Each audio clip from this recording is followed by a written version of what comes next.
a Rolling Stone. Surprised my father wasn't Blackstone. He act like a gangbanger sometimes. What you doing, y'all? This your boy Big Smoke. Drinking that shamuga muga muga. Shamuga. It's that apple cider vinegar, baby. Hey, I come to holler at you. Well, this that music right here. What's that real music right here? What you listening to this morning, man? This is my morning coffee. I'm sorry, y'all. I had to get in some of that right there, boy. Woo.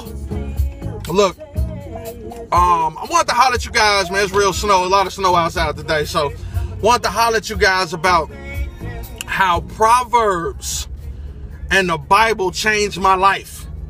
I swear to God. Look, like what Kevin Hart said, I can't make this up, right? I can't make this up. I swear to you, man. Proverbs chapter 22, line 7. All right. I love tattoos, man. I love, I felt like I should have probably get it tattooed on me, right?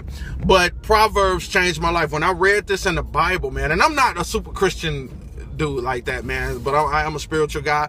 I don't really go to church like that, but I'm a diligent reader. I most definitely believe in the Alpha and Omega. But when I read this in the Bible, man, I most definitely took it upon myself to do what it said, man. I'm sorry for pausing like this, y'all. There's a lot of traffic out here, so I most definitely got to stay on my P's and Q's. But like I was saying, chapter 22, line 7, okay? It said, the rich ruleth over the poor, and the borrower is servant unto the lender. I'm going to say that again for the deaf and incoherent people, okay? The rich ruleth over the poor. The rich ruleth over the poor, and the borrower is servant unto the lender. Look, when I read that, I was like, wow. The first thing came to my mind is that I need to get out of debt. It's written that I shouldn't be in debt. Proverbs chapter 22, line 7. That's right. Get on your phone. Y'all got these smartphones. Google it or go and grab the book, right? The rich ruleth over the poor, right? And I was like, I'd heard that. I get it, you know. But when it said the borrower is servant unto the lender, I was like, damn, I got a mortgage on my house. I'm paying $2,300 a month. I remember, man, I had a house in Beverly, man, and my mortgage was $2,297 a month. That's just mortgage. 4 entities of real estate, right? Taxes, interest, right? Taxes, insurance, interest, and principal, right? So I'm sitting up here basically paying $2,300 a month. So I'm damn near paying $25,000 a year, right? For a $300,000 house over the course of 30 years, right?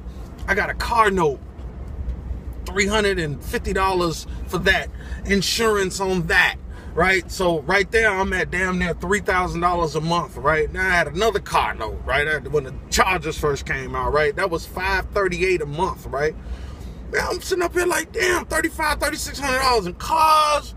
You know what I'm saying? That ain't out the light bill, gas bill, and no matter how much money you make, you'll never be able to pay off a light bill or gas bill, right? Got water bill. I got 3 kids.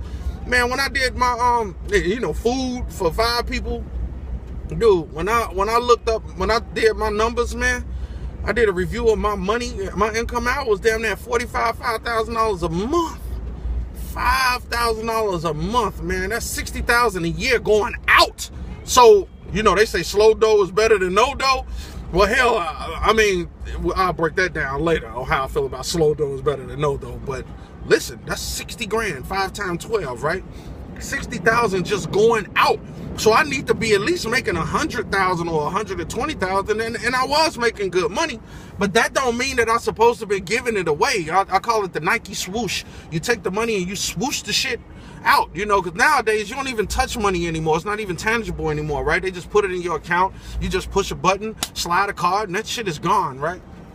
Well, Proverbs, back to Proverbs, man, it changed my life, man.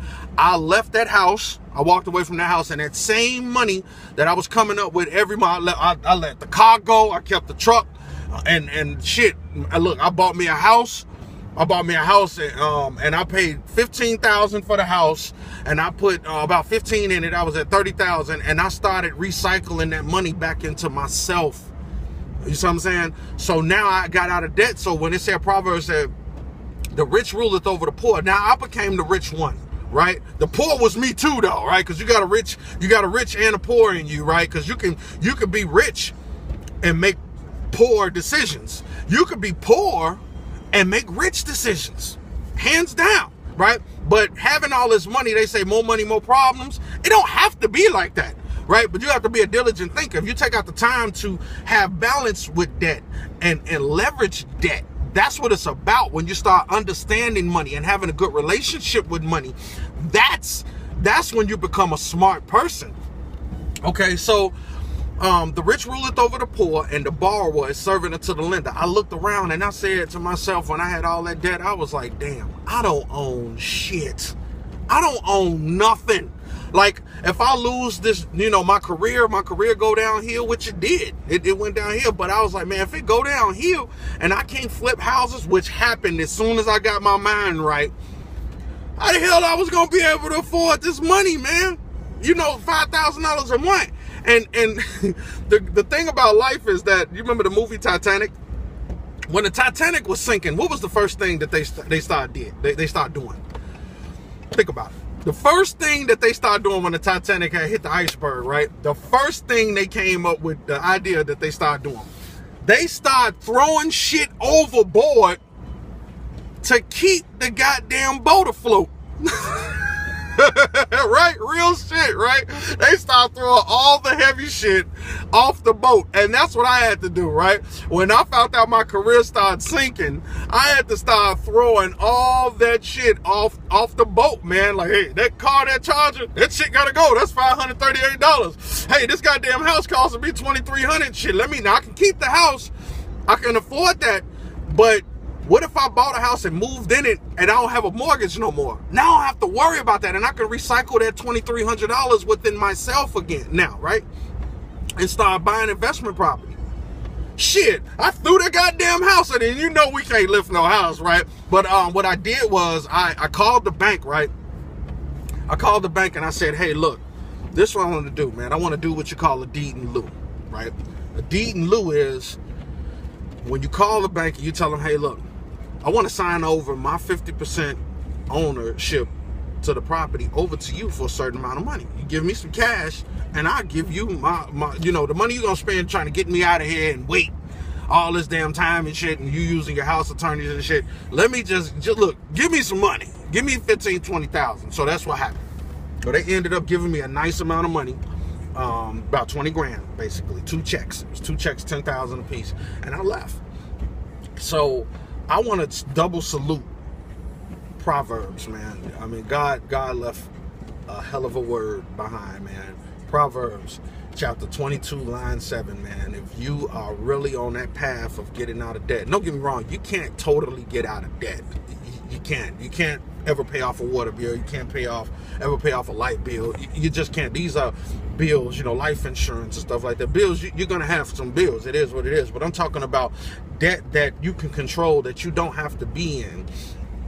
You can recycle that money back into yourself, man. But I just wanted to bring that up, man, to let you guys know that Proverbs changed my life. This is just a small tutorial on how Proverbs changed my life and how I read that, and I was in a position to go ahead and walk away from certain things that was holding me down. And I swear to you, because I don't have that debt no more. I don't have them car notes. I don't believe in car notes. And if you do get a car note, look at this guy is sliding, boy. Woo! If you do have a car note, have an investment pay for it, or find a way to let somebody else pay for that instead of you doing it, man. Sorry, this video is kind of long. It is what it is. I mean, it's free information, right? I love great stories. Watch that plastic, that credit card tear your life up, man. Nobody, fool at 40 or fool forever, man. You don't want to be 40 years old trying to rebuild your credit. You know what I'm saying? Mess up when you're young. It's like if you do something stupid when you're young and you get 5 years in jail for it, you do it, you're 20, or you know, you get out when you're 25, you're still young. But when you go to jail at 50 and you got to do 5 or 10 years, goddamn it, you get out, you're damn near 60. I mean, you know, you just you gotta choose. You know, it's a trade-off with everything. You know, choose your evils, right? All right, this your boy Big Smoke, man. Check that out, though, man. You got that book, man. You got that smartphone, man. Google Proverbs chapter 22, line 7, and hopefully that resonate with you and you have a spiritual connection with it, and you can be on your journey to getting out of debt and recycling money back into yourself, man. I hope that this helped you out. If you, and that right there, every time I spend my money, I think about Proverbs, man, because I'm spending my own money. All right, we'll talk about how you leverage other people's money later on, right? If that's what you choose to do. If you got any questions, let me know. This most definitely be on YouTube, man. So hit the like button, double salute. All right, health first, health. Take care of your health, okay? Then wealth. All right, peace.